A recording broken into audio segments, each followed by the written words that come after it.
So ito mga ka-farmers, nakawala yung ating mga manok kanina. So madami yung nakalabas dahil dito. Yan, sira na yung net natin, nabagsakan ng palwa ng niyog. So butas, malaki yung butas oh. So dito lumabas yung mga manok natin. Buti na bantayan natin at kakauwi ko lang din. So ito, nakapasok na yung mga inahin. Yung rooster nandun pa. Yun. Nakawala. Mamaya huhulihin natin yan.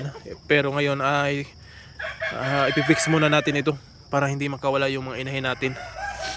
Ito, meron akong lubid. So madalian lang to. Alright. So yun mga ka-farmers, napakalaki yung palwa. So buti nilang nandito sa gitna yung nabutas. So itatali lang natin ito, tatahiin natin para hindi na makawala yung mga manok at saka huhulihin natin yung rooster. Alright. So ito na mga ka-farmers, natali na natin. Hindi na makakalusot yung mga manok natin patungo dito sa labas. So yan, temporary lang yan para hindi sila makalabas. So huhulihin muna natin yung rooster. Ito yung rooster mga ka-farmers oh. O balikin natin doon. Balik ka boy.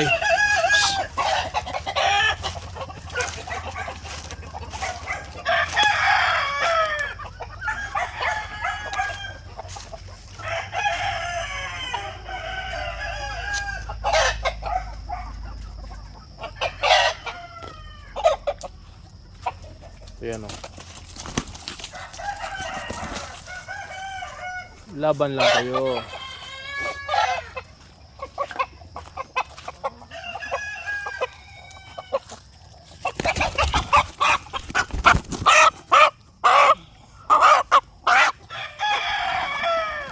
None. So yun, binalibag natin dun sa loob.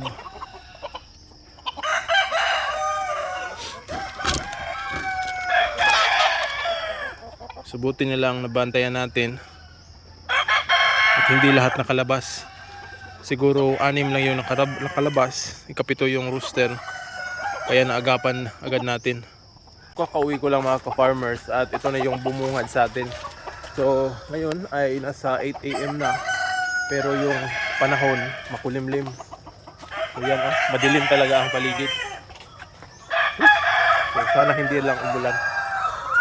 Alright. Ito mga ka-farmers, yung whole core natin, dadalhin natin ngayon ito sa agribit at ipapagiling natin ito. So hindi pa ito masyadong nabilad, pero ayos na ito ipagiling dahil ito naman yung ipapakain natin sa ating manok. So imimix natin ito sa breeder pellets natin. So napansin ko kasi yung iba nating manok hindi na masyadong kinakain yung whole corn. Siguro nalalakihan na sila dito sa whole corn natin, kaya ang naisip ko ngayon, ipapagiling muna natin ito. So para makakain sila ng mais pa rin. Alright, so itatali lang natin ito. So siguro ito na sa mga 15 kilos ata. Alright.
Ilang kilo ani part? Ha? Basic. Basic.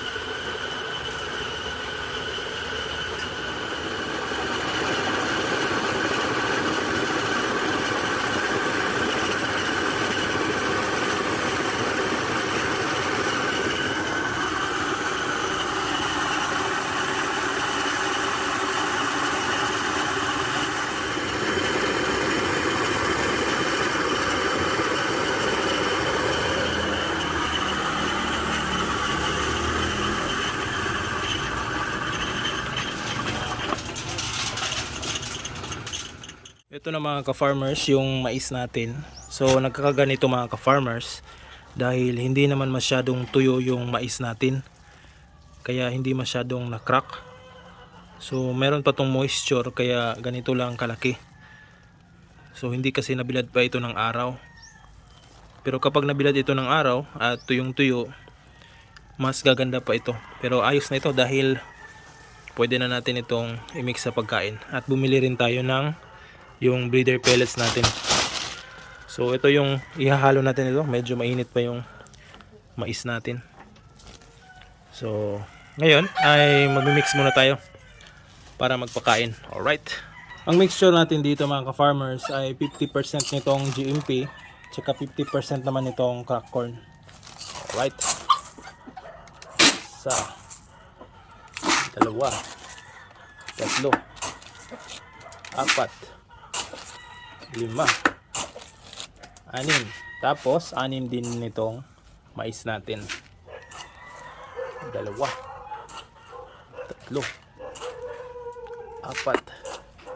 5, 6. Ayan.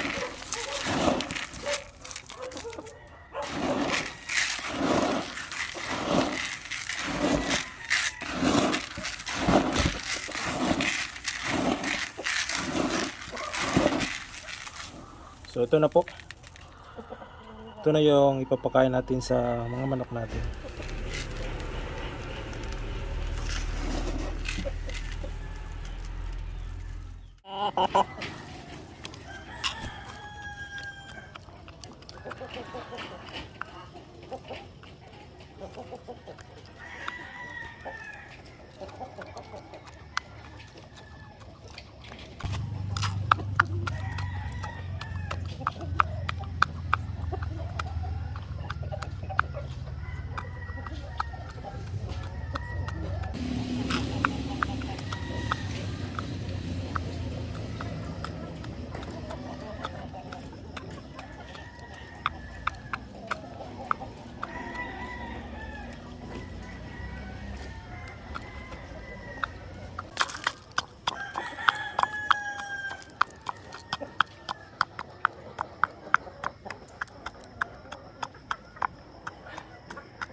So ang kagandahan dito mga ka-farmers, dahil sariling produkto natin na mais yung pinagiling natin, hindi na tayo gumastos sa pagbili ng mais. Kaya ito, nakakatipid na rin tayo dito sa pamamagitan ng pagpapagiling ng mais at pagpapakain sa ating mga alagang manok. So konti lang yung pinagiling natin, nasa 20 kilos lang yung pinagiling natin, dahil yung ibang mais dito mga ka-farmers ay gagawin naming bigas o ibibenta namin yung ibang bigas at magtitira kami ng konti para sa amin para pang konsumo. Sa pagpapagiling kasi ng mais na gawing bigas ay meron itong apat na magiging produkto, na apat na klaseng bigas. So meron yung tinatawag na numero 14, numero 12, at meron yung mga binlid o binlod na yung maliliit na piraso ng mais na pinagiling. So sa ganung pamamaraan, marami tayong magiging produkto ng whole corn.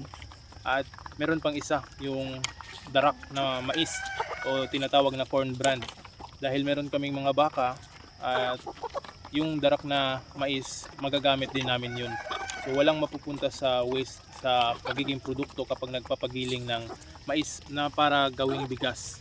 So ito, yung nagpagiling tayo kanina, ang ginagawa nun sa pagpagiling ay ginawa lang itong crack corn. So wala yung, hindi katulad ng sa corn meal talaga na nagpapagiling na magiging bigas na pwede nating kainin. So ito ay crack corn lamang. Ito ay nakadesign para i-crack lang yung whole corn natin at para sa pagpapakain sa mga hayop katulad ng mga manok. So gumastos lang tayo doon sa pagpapagiling ng mais o pagpapacrack, at binigyan din natin yung tauhan doon ng konting halaga dahil siya naman yung naggiling doon. So ito ay malapit na maubos, kainin nila. Alright.